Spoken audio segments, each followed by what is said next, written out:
कभी सोचा है क्या होगा अगर स्त्री और भेदिया की दुनिया में एक इंडियन वैम्पायर आ जाए? नहीं, वो ट्वाइलाइट वाला सॉफ्ट वैम्पायर नहीं, यह है आयुष्मान खुराना स्टाइल वैम्पायर। मतलब पढ़ाकू भी, रोमांटिक भी, और जब मूड आए तो फुल हॉरर मूड में। Welcome to Thamma, Maddock universe का सबसे बोल्ड, थोड़ा डार्क और सबसे experimental chapter. From the first frame film एक चीज क्लियर कर देती है, ये सिंपल हॉरर कॉमेडी नहीं है। यहाँ हॉरर है, इमोशन है और माइथोलॉजी का डीप टच भी। बेसिकली जैसा इंडिया का ओन मार्वल हॉरर वर्स लगता है ना, वैसे ही वाइब्स मिलती है। डायरेक्टर आदित्य सारपोतदार और राइटर निरेन भट्ट ने इस यूनिवर्स को ग्रो करने की जो हिम्मत दिखाई है, उसके लिए क्लैप्स बनते हैं बॉस। फिल्म के सेंटर में है आयुष्मान खुराना, एक हिस्टोरियन जिसका ब्रेन लॉजिक पे चलता है, लेकिन लाइफ उसके साथ एक ऐसी कहानी लिखती है जो साइंस को भी शॉक कर दे। एक दिन एक एंशिएंट टेम्पल के अंदर जो होता है, उसके बाद आलोक गोयल की दुनिया हमेशा के लिए बदल जाती है। अब यहाँ से स्टार्ट होती है एक ब्लडी लव स्टोरी, जिसमें रोमांस भी है, ट्रेजेडी भी और थोड़ा मैडक स्टाइल मस्ती भी है। सबसे पहले बात करें आयुष्मान खुराना की।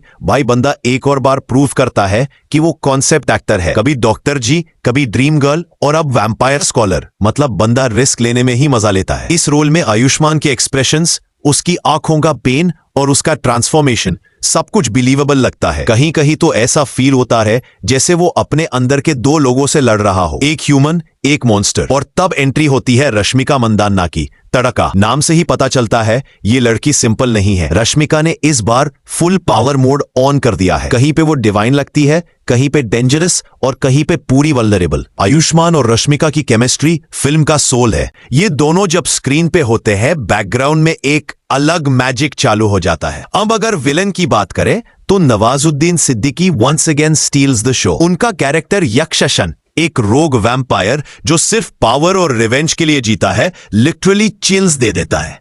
नवाज के डायलॉग्स, उनकी स्माइल और उनका स्लो टोन, हर सीन में एक अनप्रेडिक्टेबिलिटी है। ऐसा लगता है जैसे वो खुद कोई एंशिएंट कर्स लेके आए हो। परेश रावल एज आयुष्मान के फादर एक इमोशनल बैकबोन देते हैं। उनके डायलॉग्स फिल्म को ग्राउंड पे रखते हैं और उनके सीन्स में एक क्लासिक इंडियन वार्मथ है। सपोर्टिंग कास्ट फैसल मालिक, गीता अग्रवाल और कैमियो में वरुण धवन एज भेड़िया, सब ने अपना मसाला डाल दिया। वरुण का कैमियो शॉर्ट है, लेकिन जब वो आता है ना थिएटर में, एकदम से चीयर्स गो अप। और हाँ, नोरा फतेही और मलाइका के आइटम सॉन्ग्स भाई बॉलीवुड का ग्लैमर कोटा पूरा कर देते हैं। पॉइजन बेबी वाला ट्रैक तो ऑलरेडी सोशल मीडिया पे वायरल चल रहा है। नाउ बात करते हैं डायरेक्शन और विजुअल्स की। आदित्य सरपोतदार ने हॉरर और कॉमेडी का बैलेंस मेंटेन करना कोई इजी काम नहीं होता, पर उन्होंने कर दिखाया। कहीं पे जंप स्केयर्स है, कहीं पे slow burn tension. Camera work brilliant है, स्पेशली वो सीन्स जहां वैम्पायर ट्रांसफॉर्मेशन दिखाया गया है। वीएफएक्स रियलिस्टिक लगता है, कोई चीप सीजीआई नहीं,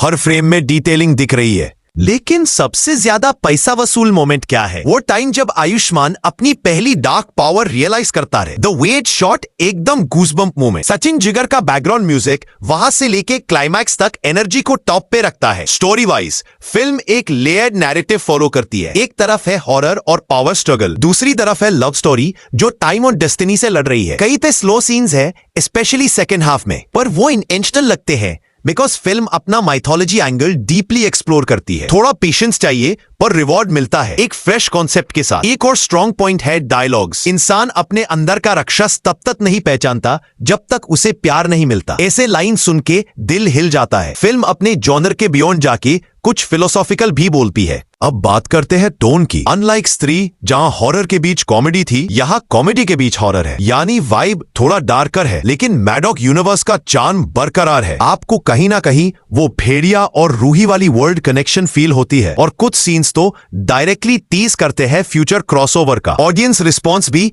अब तक पॉजिटिव है। जो लोग एक्सपेक्ट कर रहे थे एक और स्त्री स्टाइल लाफ फेस्ट, उन्हें थोड़ा डिफरेंट एक्सपीरियंस मिलता है। पर जिनके लिए कंटेंट और परफॉर्मेंस मैटर करता है, उनके लिए थम्मा एक ट्रीट है। क्रिटिक्स ने भी बोला है bloody entertaining and emotionally rich. एक चीज क्लियर है, आयुष्मान खुराना ने इस फिल्म के साथ अपनी इमेज और रेंज दोनों एक्सपैंड कर लिए। रश्मिका ने दिखाया कि वो सिर्फ क्यूट हीरोइन नहीं, वो डार्क रोल्स भी ओन कर सकती है। और नवाजुद्दीन भाई बंदा हॉरर जॉनर के आलोकनाथ है, हर कहानी को पावरफुल बना देता है। सिनेमैटिकली भी फिल्म एक लेवल ऊपर है। IMAX और 4DX में एक्सपीरियंस करना लिटरली एक विजुअल फेस्टिवल लगता है। क्लाइमैक्स सीन्स में ऑडियंस से चिल्स और क्लैप्स दोनों मिलते हैं। मतलब मैडॉक ने इस बार दिवाली हॉरर गिफ्ट पैक कर दिया है विथ फुल एंटरटेनमेंट वैल्यू। थोड़ा नेगेटिव साइड भी है, रन टाइम थोड़ा लंबा फील होता है, कुछ सीन्स ड्रैग करते रहे और कुछ डायलॉग्स थोड़ा हेवी लगते हैं। लेकिन जब पूरी फिल्म का इंपैक्ट देखो तो ये फ्लॉज माफ कर देने लायक है। फाइनल वर्डिक्ट, तम्मा एक एक्सपेरिमेंटल, ब्रेव और विजुअली स्टनिंग अटेम्प्ट है, जहां हॉरर और लव एक ही दास्तान के दो चेहरे हैं। आयुष्मान के परफॉर्मेंस और राश्मिका के मिस्टीरियस प्रेजेंस के साथ फिल्म एक इमोशनल वैम्पायर सागा बन जाती है। ये सिर्फ जंप स्केयर्स नहीं, एक इनर ट्रांसफॉर्मेशन जर्नी है। तो अगर आपको स्त्री पसंद आई थी,